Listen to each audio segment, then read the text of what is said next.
Students हम कर रहे हैं एक्सरसाइज 3.2। इसका क्वेश्चन नंबर 4 है, what replacement for the unknown in each of the following will make the statement true. पास है नंबर 1 पे log 3 इसकी पावर है 81 इज इक्वल है l के। यहाँ पे हमारे पास log 3 जो है वो बेस में है, 81 इसकी पावर है इज इक्वल है l, और l है हमारे पास वेरिएबल। हमने इसको लॉगरिथम फॉर्म से चेंज करते हुए एक्सपोनेंशियल फॉर्म में इसको लिखना है और उसके बाद हमने इसको हल करना है। तो इट्स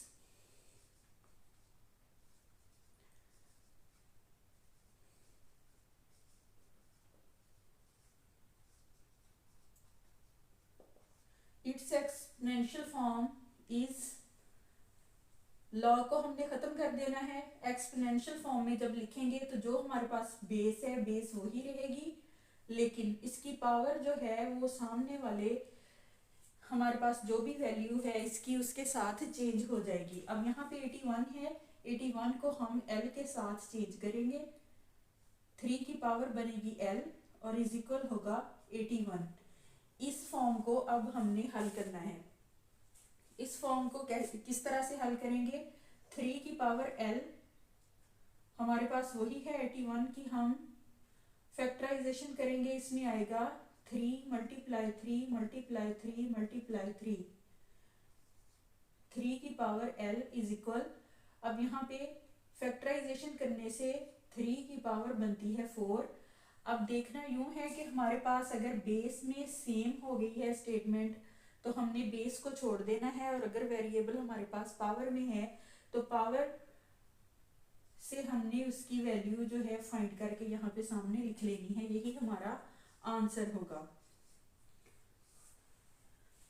एक्सपोनेंशियल फॉर्म से हमने इसको हल करना है। एक्सपोनेंशियल फॉर्म में हमारे पास जो भी वेरिएबल होगा उसकी हमने वैल्यू फाइंड करनी है। उसके बाद है हमारे पास question number 2,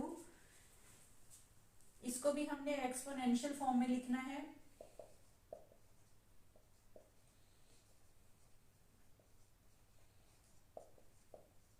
it's exponential form is, log को हमने खत्म करना है, बेस हमारे पास वही रहेगी, 0.5 हमारे पास पावर हो गई है और a की पावर थी 6 के साथ हमने 0.5 को चेंज किया है। इसकी स्टेटमेंट हमारे पास थी log a इसकी पावर थी 6 इज इक्वल है हमारे पास log की वैल्यू 0.5। हमने इसको एक्सपोनेंशियल फॉर्म में किया है। एक्सपोनेंशियल फॉर्म में जब किया है तो a हमारे पास बेस है और इसकी पावर को हमने सामने वाली वैल्यू से चेंज किया है। अब हमने इसे हल करना है। a के ऊपर जो हमारे पास पावर है वो पॉइंट में है, उसको हल करते हैं। पॉइंट को खत्म करते हुए हम इसे फ्रैक्शन की सूरत में लिखेंगे।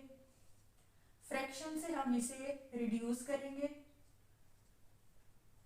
ये होगी 5 1s are 5 5 2s are 10।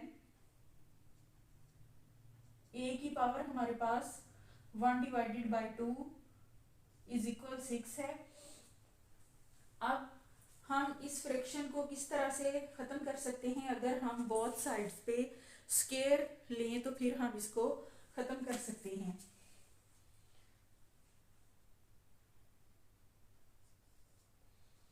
By taking square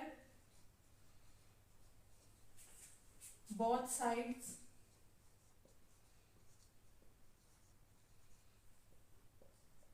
a की पावर है 1 डिवाइडेड बाई 2, इसके लिए हमने लिया स्क्वायर, 6 है हमारे पास उसके लिए हमने स्क्वायर लिया। a की पावर स्क्वायर के साथ हो गई है खत्म, रिड्यूस हो गई है, और 6 के ऊपर पावर है 2 हमारे पास, इसके लिए हम इसे हल करेंगे। a इज इक्वल आएगा हमारे पास 36। यही हमारा इस क्वेश्चन का आंसर होगा। ये है शॉर्ट क्वेश्चंस और जिनमें से हमने अभी 2 हल किए हैं। इसके बाद हम करते हैं नेक्स्ट।